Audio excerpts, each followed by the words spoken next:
Hello everyone, welcome to Study Automation.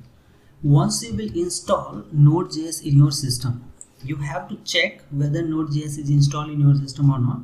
So for that we will write node-v and then we have to also check npm-v.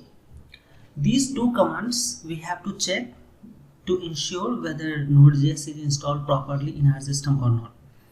After that, before going to create ReactJS project, we have to install ReactJS package.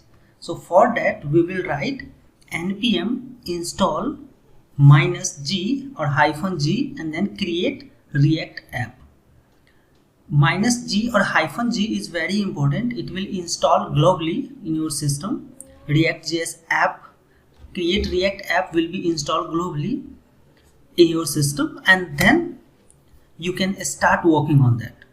This is very important that I missed in my video. So just follow this thing and then you can start creating your project. So after that, now you can do npx create React app and then you can write to do app. Whatever name you wanted to do, you can do after that.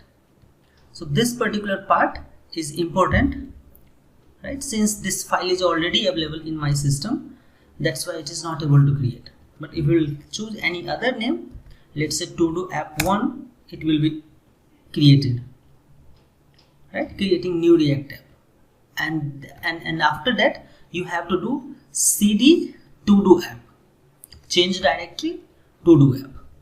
Thank you so much for watching this video.